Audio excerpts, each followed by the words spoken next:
Assalamualaikum warahmatullahi wabarakatuh. Mengomentari dan juga sumbang pikiran terhadap fenomena yang kita lihat di tengah-tengah masyarakat kita hari ini. Saya melihat ini dari perspektif pendidikan, ya, bahwa kita melihat dan merasakan realitas kehidupan masyarakat itu miris kita melihat. Karena saya melihat bahwa pendidikan ini harus kita lihat dari outputnya gitu ya, dari outcome-nya, dari realitas yang terjadi di masyarakat itu sendiri. Dan ini adalah hasil dari pendidikan. Kalau kita lihat generasi hari ini, maka kita akan bercermin bahwa itu adalah hasil dari pendidikan 15 dan 10 tahun yang lalu. Nah, ini fenomena pendidikan yang kita lihat. Jadi, pendidikan memang harus bisa menjawab tantangan kebutuhan zaman. Harus bisa menjawab kebutuhan apa yang harus hadir, yang harus kita hadapi di tengah-tengah masyarakat. Kita tidak bisa melepaskan itu. Kalau kita lihat fenomena hari ini, terutama di tempat-tempat umum, tidak ada lagi budaya antri. Ini kan proses pendidikan yang terjadi. Di jalan raya saling serobot, tidak mau antri, tidak sabar. Kemudian juga ketika menyalip tidak ada lampu sennya gitu kan. Nah, kalau mobil itu kan ada juga peraturan-peraturan yang secara tidak langsung harus kita patuhi gitu ya. Kalau mau kita mendahului, kita harus pasang sen kanan dulu dan kemudian klason gitu kan, meminta untuk mendahului gitu kan. Tidak langsung main serobot sen gitu, membuat orang terkejut gitu kan. Nah, kemudian ketika lampu merah kemudian berhenti gitu kan, itu bagian dari proses pendidikan sebenarnya. Lahir dari sebuah pendidikan sebenarnya, dari konsep pendidikan sebenarnya. Ya. Hari ini fenomena itu luar biasa di tengah-tengah kehidupan masyarakat kita. Budaya-budaya atau hasil-hasil dari pendidikan itu tidak terlalu kelihatan gitu ya. Apalagi kalau kita lihat dari sisi spiritualitas gitu ya, atau dari sisi transendental gitu, misalnya kejujuran gitu kan, kemudian empati, rasa syukur, itu jauh gitu ya, jauh dari tengah-tengah kehidupan masyarakat kita. Dan ini yang harus kita evaluasi gitu, sebagai orang yang berada di dalam dunia pendidikan, atau sebagai seorang guru, sebagai seorang yang hadir di tengah-tengah pendidikan. Bagaimana kita memang harus melihat bahwa pendidikan itulah bagian dari menciptakan generasi yang siap untuk berada di tengah-tengah masyarakatnya. Generasi yang siap terjun di tengah-tengah masyarakatnya.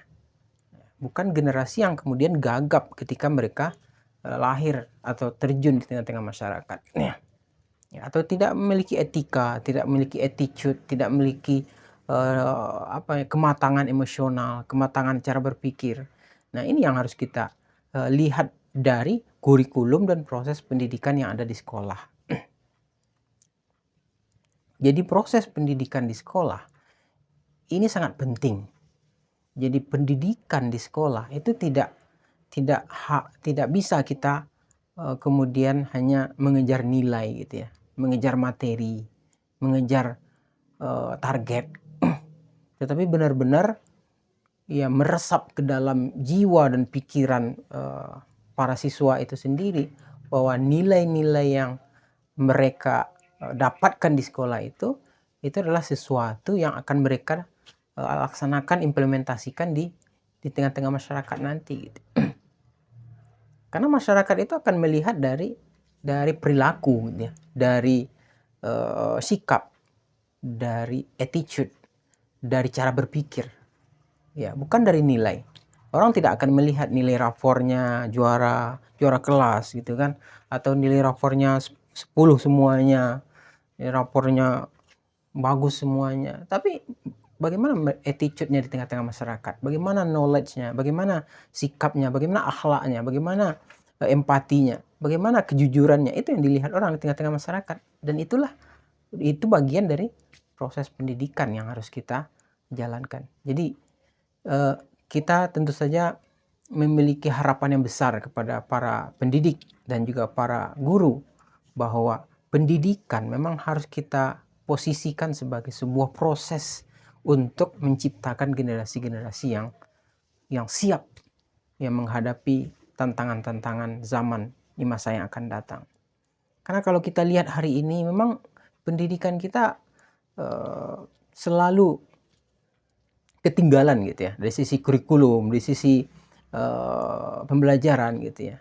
Hari ini kita berbicara coding gitu ya, kurikulum akan memasukkan pembelajaran coding, sementara dunia realitasnya hari ini itu sudah ada ya, artificial intelligence, ada AI yang memungkinkan ya kita membuat sebuah aplikasi atau membuat sebuah teknologi tanpa adanya coding. Jadi tidak perlu belajar coding, kita sudah bisa membuat sesuatu yang luar biasa, membuat web, membuat landing page, membuat aplikasi tanpa adanya coding. Sementara kita di sisi kurikulum atau pendidikan, kita baru akan mengajarkan kepada siswa-siswa kita tentang coding. Nah, ini kita lihat. Jadi kalau kita hanya mengikuti perkembangan-perkembangan seperti ini, kita akan terus ketinggalan. Tetapi yang lebih penting sebenarnya adalah bagaimana pendidikan kita ini memang menyentuh ke dalam gitu ya, menyentuh kepada ruh, menyentuh kepada jiwa, menyentuh kepada nurani, menyentuh kepada pikiran peserta didiknya, sehingga mereka tidak hanya menjadi manusia-manusia yang secara konsep atau secara nilai atau secara value atau secara angka mereka bagus gitu ya, tetapi secara attitude, akhlak, empati, kejujuran, tanggung jawab itu tidak ada. Nah, inilah harapan kita bersama-sama untuk bagaimana memajukan, bagaimana merubah pendidikan kita ini menjadi pendidikan yang berkualitas, yang memang mengutamakan proses pembelajaran. Karena proses itulah yang akan melahirkan jiwa yang matang gitu ya. Proses itulah yang akan melatih, membimbing, menggembleng gitu ya. Ya, hasil itu adalah ketika prosesnya berjalan dengan baik. Demikian, terima kasih. Assalamualaikum warahmatullahi wabarakatuh.